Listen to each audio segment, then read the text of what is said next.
ಸಮಾಜದಲ್ಲಿ ನಿಮ್ಮ ಗೌರವವನ್ನು ಹೆಚ್ಚಿಸಲು 11 ರಹಸ್ಯ ಸೂತ್ರಗಳು. 1. ಅಶಿಸ್ತಿನಿಂದ ಇರುವ ವ್ಯಕ್ತಿಗೆ ಜನರು ಎಂದಿಗೂ ಕೂಡ ಗೌರವ ಕೊಡುವುದಿಲ್ಲ. ಯಾವ ವ್ಯಕ್ತಿ ಸ್ವಚ್ಛವಾಗಿ ಮತ್ತು ಶಿಸ್ತಿನಿಂದ ಇರುತ್ತಾನೋ, ಉತ್ತಮ ವಸ್ತ್ರಗಳನ್ನು ಧರಿಸುತ್ತಾನೋ ಅಂಥವರಿಗೆ ಮಾತ್ರ ಸಮಾಜದಲ್ಲಿ ಬೆಲೆ ಸಿಗುತ್ತದೆ. ಸುಕ್ಕಾದ ಕೊಳಕು ಬಟ್ಟೆಗಳನ್ನು ಹಾಕಿಕೊಂಡು ಕೂದಲನ್ನು ಬಾಚಿಕೊಳ್ಳದೆ ಗಡ್ಡ ಮೀಸೆ ಬಿಟ್ಟುಕೊಂಡಿರುವ ವ್ಯಕ್ತಿಯನ್ನು ಬೇರೆಯದ್ದೇ ದೃಷ್ಟಿಯಿಂದ ನೋಡಲಾಗುತ್ತದೆ. ಹಾಗಾಗಿ ಸಮಾಜದಲ್ಲಿ ನಿಮ್ಮ ಗೌರವ ಹೆಚ್ಚಾಗಬೇಕಾದರೆ ಮೊದಲು ನಿಮ್ಮ ವ್ಯಕ್ತಿತ್ವವನ್ನು ಸುಧಾರಿಸಿಕೊಳ್ಳಿ. ನಿಯಮಿತವಾಗಿ ಸ್ನಾನ ಮಾಡುವುದು, ಉತ್ತಮ ವಸ್ತ್ರಗಳನ್ನು ಧರಿಸುವುದು, ಗಡ್ಡ ಮೀಸೆಯನ್ನು ನಿಯಮಿತವಾಗಿ ಟ್ರಿಮ್ ಮಾಡಿಸುವುದು ಮತ್ತು ಕೂದಲನ್ನು ಶಿಸ್ತಾಗಿ ಬಾಚಿಕೊಂಡು ಸುಂದರವಾಗಿ ಕಾಣಿಸುವುದು ಅಗತ್ಯವಾಗುತ್ತದೆ. ಯಾಕೆಂದರೆ ಜನರಿಗೆ ಮೊಟ್ಟ ಮೊದಲು ಇಷ್ಟವಾಗುವುದೆಂದರೆ ನಿಮ್ಮ ವ್ಯಕ್ತಿತ್ವ. ನೀವು ಎಷ್ಟೇ ಶ್ರೀಮಂತರಾಗಿರಿ, ಬಡವರಾಗಿರಿ ಅಥವಾ ಎಷ್ಟೇ ಕಲಿತವರೇ ಆಗಿರಿ, ಒಂದು ವೇಳೆ ನಿಮ್ಮ ವೇಷಭೂಷಣ ಶಿಸ್ತಾಗಿ ಇಲ್ಲದಿದ್ದರೆ, ನೀವು ಧರಿಸಿರುವ ಬಟ್ಟೆ ಶಿಸ್ತಾಗಿ ಇಲ್ಲದಿದ್ದರೆ ನಿಮಗೆ ಯಾರೂ ಕೂಡ ಬೆಲೆ ಕೊಡುವುದಿಲ್ಲ, ಗೌರವವು ಸಿಕ್ಕುವುದಿಲ್ಲ. ಹಾಗಾಗಿ ಮೊದಲು ವ್ಯಕ್ತಿತ್ವವನ್ನು ಸುಧಾರಿಸಿಕೊಳ್ಳಿ. 2ನೇಯದಾಗಿ, ಯಾರಿಗೂ ಕೂಡ ಭಯಪಡದಿರಿ. ಸಮಾಜದಲ್ಲಿ ನಿಮ್ಮ ಗೌರವವನ್ನು ಹೆಚ್ಚಿಸಿಕೊಳ್ಳಬೇಕಾದರೆ ಮೊದಲಿಗೆ ಹೆದರುವುದನ್ನು ಬಿಡಬೇಕಾಗುತ್ತದೆ. ಭಗವಾನ್ ಶ್ರೀಕೃಷ್ಣನು ಹೇಳಿದಂತೆ, ಎಲ್ಲಿಯ ತನಕ ನೀನು ತಪ್ಪು ಮಾಡುವುದಿಲ್ಲವೋ ಅಲ್ಲಿಯ ತನಕ ಯಾರೂ ಕೂಡ ನಿನ್ನನ್ನು ಏನೂ ಮಾಡಲಾರರು. ಹಾಗಾಗಿ ತಪ್ಪು ಕೆಲಸವನ್ನು ಎಂದಿಗೂ ಮಾಡದಿರಿ. ಸತ್ಯ ಮತ್ತು ನ್ಯಾಯಕ್ಕಾಗಿ ಎಂದಿಗೂ ಕೂಡ ಎದ್ದು ನಿಂತು ಮಾತನಾಡುವ ವ್ಯಕ್ತಿತ್ವವನ್ನು ಬೆಳೆಸಿಕೊಳ್ಳಿ. ಯಾಕೆಂದರೆ ಧೈರ್ಯವಂತ ವ್ಯಕ್ತಿಗಳಿಗೆ ಎಂದಿಗೂ ಕೂಡ ಗೌರವ ಸಿಗುತ್ತದೆ ಮತ್ತು ಭಯವಿಲ್ಲದೆ ಮಾತನಾಡುವ ವ್ಯಕ್ತಿಗಳು ಎಲ್ಲರಿಗೂ ಇಷ್ಟವಾಗುತ್ತಾರೆ. 3ನೇಯದಾಗಿ, ಎಲ್ಲ ಸಮಯದಲ್ಲಿ ಲಭ್ಯವಿರುವುದನ್ನು ನಿಲ್ಲಿಸಿ. ಅಂದರೆ ಪ್ರತಿ ಸಲವೂ ಯಾರಾದರೂ ಕರೆದಾಗ ತಕ್ಷಣವೇ ಹಾಜರಾಗಬೇಡಿ. ಇದರಿಂದ ನಿಮ್ಮ ಬೆಲೆ ಕಡಿಮೆಯಾಗುತ್ತದೆ. ಒಬ್ಬರು ಕರೆದಾಗ ಪದೇ ಪದೇ ಅಲ್ಲಿಗೆ ಹೋಗುವುದು ಅಥವಾ ಕರೆದ ತಕ್ಷಣ ಹಾಜರಾಗುವುದರಿಂದ ಅವರ ಮುಂದೆ ನೀವು ಸದರವಾಗುತ್ತೀರಿ. ಇವನಿಗೆ ಏನೂ ಕೆಲಸವಿಲ್ಲ, ನಾವು ಕರೆದಾಗಲೆಲ್ಲ ಹಾಜರಾಗುತ್ತಾನೆ ಎನ್ನುವ ತಿರಸ್ಕಾರದ ಮನೋಭಾವನೆ ನಿಮ್ಮ ಬಗ್ಗೆ ಅವರ ಮನಸ್ಸಿನಲ್ಲಿ ಬರುತ್ತದೆ. ಇಂತಹ ಸಂದರ್ಭದಲ್ಲಿ ನಿಮ್ಮನ್ನು ಯಾರೂ ಕೂಡ ಗಂಭೀರವಾಗಿ ಪರಿಗಣಿಸುವುದಿಲ್ಲ. ಹಾಗಾಗಿ ಯಾರೇ ಕರೆದರೂ ತಕ್ಷಣ ಧಾವಿಸಬೇಡಿ. ಸ್ವಲ್ಪವಾದರೂ ಅವರನ್ನು ಕಾಯಿಸಿ. ಇದರಿಂದ ನಿಮ್ಮ ಬೆಲೆ ಹೆಚ್ಚುತ್ತದೆ. 4ನೇಯದಾಗಿ, ಕೊಟ್ಟ ಮಾತನ್ನು ಉಳಿಸಿಕೊಳ್ಳಿ. ಈಗಿನ ಕಾಲದಲ್ಲಿ ಯಾರೂ ಕೂಡ ಕೊಟ್ಟ ಮಾತನ್ನು ಉಳಿಸಿಕೊಳ್ಳುವುದಿಲ್ಲ. ಸಮಾಜದಲ್ಲಿ ನಿಮ್ಮ ಗೌರವವನ್ನು ಹೆಚ್ಚಿಸಬೇಕಾದರೆ ಕೊಟ್ಟ ಮಾತನ್ನು ಉಳಿಸಿಕೊಳ್ಳುವುದನ್ನು ಕಲಿಯಿರಿ. ಇದರಿಂದ ಜನರಿಗೆ ನಿಮ್ಮ ಮೇಲೆ ವಿಶ್ವಾಸ ಹೆಚ್ಚುತ್ತದೆ.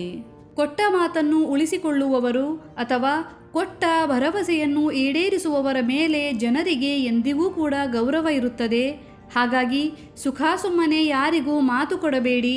ಒಮ್ಮೆ ಮಾತು ಕೊಟ್ಟರೆ ಯಾವ ಪರಿಸ್ಥಿತಿಯಲ್ಲಾದರೂ ಅದನ್ನು ಉಳಿಸಿಕೊಳ್ಳಿ. 5ನೇಯದಾಗಿ, ನಿಮ್ಮ ಊರಿನ ಸಾಮಾಜಿಕ ಕಾರ್ಯಗಳಲ್ಲಿ ಸಂಪೂರ್ಣವಾಗಿ ತೊಡಗಿಸಿಕೊಳ್ಳಿ. ಎಲ್ಲರ ದೃಷ್ಟಿಯಲ್ಲೂ ನೀವು ಬೀಳಬೇಕಾದರೆ, ಎಲ್ಲರಿಗೂ ನಿಮ್ಮ ಪರಿಚಯವಾಗಬೇಕಾದರೆ ಮೊಟ್ಟ ಮೊದಲನೆಯದಾಗಿ ಜನರ ಎದುರಿಗೆ ಬರುವುದು ತುಂಬ ಅಗತ್ಯವಾಗುತ್ತದೆ. ನಿಮ್ಮ ಊರಿನಲ್ಲಿ ಅಥವಾ ನೀವು ವಾಸವಿರುವ ಯಾವುದೇ ಸ್ಥಳದಲ್ಲಾಗಲಿ ಜನಸೇವೆ ಮಾಡುವ ಅವಕಾಶ ಸಿಕ್ಕಾಗ, ಧಾರ್ಮಿಕ ಅಥವಾ ಸಾಮಾಜಿಕ ಕಾರ್ಯಗಳು ನಡೆಯುತ್ತಿರುವಾಗ ಖಂಡಿತ ನಿಮ್ಮನ್ನು ನೀವು ಸಂಪೂರ್ಣವಾಗಿ ತೊಡಗಿಸಿಕೊಳ್ಳಬೇಕು. ಇದರಿಂದ ಜನರು ಪ್ರಭಾವಿತರಾಗುತ್ತಾರೆ ಮತ್ತು ನಿಮ್ಮ ಬಗ್ಗೆ ಗೌರವವನ್ನು ಹೊಂದುತ್ತಾರೆ. ಹಾಗಾಗಿ ಇಂತಹ ಅವಕಾಶಗಳನ್ನು ಎಂದಿಗೂ ಕೂಡ ಕಳೆದುಕೊಳ್ಳಬೇಡಿ. 6ನೇಯದಾಗಿ, ಯಶಸ್ವಿ ವ್ಯಕ್ತಿಯಾಗಿ. ಯಾವುದೇ ಕ್ಷೇತ್ರದಲ್ಲಾದರೂ ಸರಿ, ನೀವು ಯಶಸ್ವಿಯಾದರೆ ಜನರು ನಿಮ್ಮನ್ನು ಹುಡುಕಿಕೊಂಡು ಬರುತ್ತಾರೆ. ಯಾಕೆಂದರೆ ಈಗಿನ ಕಾಲದಲ್ಲಿ ಕೇವಲ ಯಶಸ್ವಿ ವ್ಯಕ್ತಿಗಳಿಗಷ್ಟೇ ಬೆಲೆ ಕೊಡಲಾಗುತ್ತದೆ. ನೀವು ಎಷ್ಟೇ ದೊಡ್ಡ ಡಿಗ್ರಿಯನ್ನು ಹೊಂದಿರಿ, ಆದರೆ ನಿಮ್ಮ ಹತ್ತಿರ ಕೆಲಸವಿಲ್ಲದಿದ್ದರೆ, ವ್ಯಾಪಾರ ವ್ಯವಹಾರ ಏನೂ ಇಲ್ಲದಿದ್ದರೆ ಜನ ನಿಮ್ಮತ್ತ ತಿರುಗಿಯೂ ಸಹ ನೋಡುವುದಿಲ್ಲ. ಹಾಗಾಗಿ ಯುವಜನರು ಎಲ್ಲದಕ್ಕಿಂತ ಮೊದಲು ತಮ್ಮ ಭವಿಷ್ಯದ ಮೇಲೆ ಮತ್ತು ಕರಿಯರ್ನ ಮೇಲೆ ಧ್ಯಾನ ಕೊಡುವುದು ಮುಖ್ಯವಾಗುತ್ತದೆ. ಯಾಕೆಂದರೆ ಯಶಸ್ಸು ಸಿಕ್ಕರೆ ಜನರು ಹೇಗೂ ನಿಮ್ಮನ್ನು ಗೌರವಿಸುತ್ತಾರೆ. 7ನೇಯದಾಗಿ, ಜ್ಞಾನವನ್ನು ಹೆಚ್ಚಿಸಿಕೊಳ್ಳಿ. ಜನರ ದೃಷ್ಟಿಯಲ್ಲಿ ನೀವು ಗೌರವವನ್ನು ಹೆಚ್ಚಿಸಿಕೊಳ್ಳಬೇಕಾದರೆ ನಿಮಗೆ ವಿಷಯ ಜ್ಞಾನ ಇರಬೇಕಾಗುತ್ತದೆ. ಪ್ರತಿಯೊಂದು ವಿಷಯದ ಬಗ್ಗೆ ಕೂಲಂಕುಷವಾದ ಮಾಹಿತಿಯನ್ನು ಹೊಂದಿರಬೇಕಾಗುತ್ತದೆ. ಅಪ್ಡೇಟೆಡ್ ಆಗಿರಬೇಕಾಗುತ್ತದೆ. ಹೀಗಿದ್ದರೆ ಮಾತ್ರ ಜನರು ನಿಮ್ಮ ಮಾತನ್ನು ಧ್ಯಾನ ಕೊಟ್ಟು ಕೇಳುತ್ತಾರೆ. ಇದಕ್ಕಾಗಿ ನೀವು ಕೇವಲ ಸಿನಿಮಾ ಮತ್ತು ಧಾರಾವಾಹಿಗಳನ್ನಷ್ಟೇ ಅಲ್ಲದೆ ಸುದ್ದಿ ಮಾಧ್ಯಮಗಳನ್ನು ಕೂಡ ವೀಕ್ಷಿಸುವುದು ಉತ್ತಮ. ಯಾವ ವ್ಯಕ್ತಿ ಎಷ್ಟು ಜ್ಞಾನಿಯಾಗಿರುತ್ತಾನೋ ಅವನಿಗೆ ಸಮಾಜದಲ್ಲಿ ಅಷ್ಟು ಗೌರವ ಸಿಗುತ್ತದೆ. 8ನೇಯದಾಗಿ ಧೈರ್ಯವಾಗಿ ಉತ್ತರ ಕೊಡಿ. ಈಗಿನ ಕಾಲದಲ್ಲಿ ಬಗ್ಗಿದವನಿಗೆ ಯಾವಾಗಲೂ ಒಂದು ಗುದ್ದು ಹೆಚ್ಚು ಮತ್ತು ಹೆದರು ಪುಕ್ಕಲನನ್ನು ನೋಡಿ ಪ್ರತಿಯೊಬ್ಬರೂ ಕೂಡ ತಮಾಷೆಯಾಗಿ ಆಡಿಕೊಳ್ಳುತ್ತಾರೆ. ಒಬ್ಬ ವ್ಯಕ್ತಿ ದುರ್ಬಲನೆಂದು ಗೊತ್ತಾದರೆ ಯಾರೂ ಕೂಡ ಬೆಲೆ ಕೊಡುವುದಿಲ್ಲ. ಹಾಗಾಗಿ ನೀವು ಹೀಗೆ ಆಗದಂತೆ ನೋಡಿಕೊಳ್ಳಬೇಕು. ಯಾರು ಏನೇ ಕೇಳಿದರೂ ಅದಕ್ಕೆ ಧೈರ್ಯದಿಂದ ಕಣ್ಣಿನಲ್ಲಿ ಕಣ್ಣಿಟ್ಟು ಹೆದರದೆ ಉತ್ತರವನ್ನು ಕೊಡುವಂತಾಗಬೇಕು. ನೀವು ಕೊಡುವ ಉತ್ತರವು ನಿಮ್ಮ ಅಕ್ಕಪಕ್ಕ ನಿಂತವರಿಗೆ ಮನವರಿಕೆ ಆಗುವಂತಿರಬೇಕು. ಈ ವ್ಯಕ್ತಿ ಯಾರಿಗೂ ಕೂಡ ಬಗ್ಗುವವನಲ್ಲ ಎಂದು. ಹೀಗೆ ಮಾಡಿದಾಗ ಮಾತ್ರ ನಿಮ್ಮ ಬೆಲೆಯು ಹೆಚ್ಚುತ್ತದೆ. 9ನೇಯದಾಗಿ ಮಹಿಳೆಯರಿಗೆ ಗೌರವ ಕೊಡಿ. ಮಹಿಳೆಯರಿಗೆ ಗೌರವ ಕೊಡುವುದರಿಂದ ನಿಮ್ಮ ಗೌರವವು ಕೂಡ ಹೆಚ್ಚುತ್ತದೆ. ಮಹಿಳೆಯರೊಂದಿಗೆ ಅಸಭ್ಯವಾಗಿ ವರ್ತಿಸುವ ಯಾರಿಗೂ ಕೂಡ ಸಮಾಜದಲ್ಲಿ ಗೌರವ ಸಿಗುವುದಿಲ್ಲ. ಹಾಗಾಗಿ ಸಮಾಜದಲ್ಲಿ ನಿಮ್ಮ ಗೌರವ ಹೆಚ್ಚಾಗಬೇಕಾದರೆ ಮೊಟ್ಟ ಮೊದಲು ಮಹಿಳೆಯರಿಗೆ ಗೌರವ ಕೊಡುವ ಕೆಲಸವನ್ನು ಮಾಡಬೇಕು.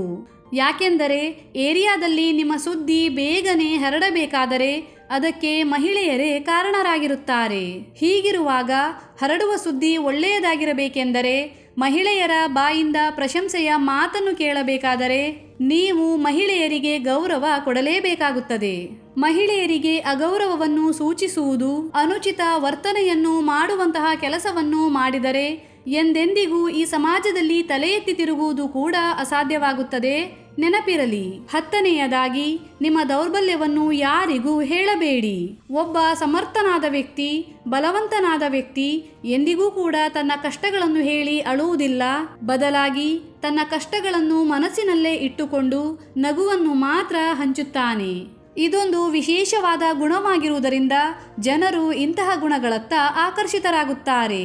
ಸದಾ ಕಷ್ಟಗಳನ್ನು ಹೇಳಿಕೊಂಡು ಅಳುವವರಿಗಿಂತ ನಗುತ್ತಾ ಪ್ರಬಲವಾದ ನಿಲುವುಗಳನ್ನು ಹೊಂದಿರುವ ವ್ಯಕ್ತಿಗಳನ್ನು ಈ ಸಮಾಜದಲ್ಲಿ ಜನರು ಗೌರವಿಸುತ್ತಾರೆ. ಅಷ್ಟೇ ಅಲ್ಲದೆ ಈಗಿನ ಕಾಲದಲ್ಲಿ ಯಾರೊಂದಿಗೂ ಕೂಡ ಕಷ್ಟವನ್ನು ಹೇಳಿಕೊಳ್ಳಬಾರದು. ಇದರಿಂದ ಜನರ ದೃಷ್ಟಿಯಲ್ಲಿ ನಾವು ಕೀಳಾಗಿ ಕಾಣಿಸುತ್ತೇವೆ. ಹಾಗಾಗಿ ನಮ್ಮ ಕಷ್ಟಗಳನ್ನು ಹೇಳಿಕೊಂಡು ಅವರು ನಮ್ಮ ಹಿಂದೆ ಗೇಲಿ ಮಾಡಿಕೊಂಡು ನಗುವಂತಹ ಪರಿಸ್ಥಿತಿಯನ್ನು ತಂದುಕೊಳ್ಳಬಾರದು. ಇನ್ನು ಕೊನೆಯದಾಗಿ ಎಲ್ಲರೊಂದಿಗೂ ಪ್ರೀತಿ ವಿಶ್ವಾಸದಿಂದ ಇರುವುದು. ನೀವು ಇತರರಿಗೆ ಗೌರವ ಕೊಟ್ಟರೆ ಮಾತ್ರ ನಿಮಗೂ ಗೌರವ ಸಿಗುತ್ತದೆ. ಇತರರೊಂದಿಗೆ ಸಿಟ್ಟಿನಿಂದ ಇರುವುದು, ಜಗಳ ಮಾಡಿಕೊಳ್ಳುವುದು ಮಾಡಿದರೆ ನಿಮ್ಮ ಇಮೇಜ್ ಕೆಟ್ಟದಾಗಿ ಕಾಣಿಸುತ್ತದೆ. ಚಿಕ್ಕವರೇ ಇರಲಿ ದೊಡ್ಡವರೇ ಇರಲಿ ಎಲ್ಲರೊಂದಿಗೂ ಪ್ರೀತಿಯಿಂದ ಇರಿ. ಅವರೊಂದಿಗೆ ನಗುನಗುತ್ತಾ ಕಾಲವನ್ನು ಕಳೆಯಿರಿ. ನಿಮ್ಮ ಉತ್ತಮ ನಡತೆ, ನಿಮ್ಮ ಉತ್ತಮ ಗುಣಗಳು ಖಂಡಿತ ಜನರನ್ನು ಆಕರ್ಷಿಸುತ್ತವೆ ಮತ್ತು ಸಮಾಜದಲ್ಲಿ ನಿಮಗೆ ಗೌರವವನ್ನು ಪಡೆದುಕೊಳ್ಳುವಂತೆ ಮಾಡುತ್ತವೆ. ಧನ್ಯವಾದಗಳು.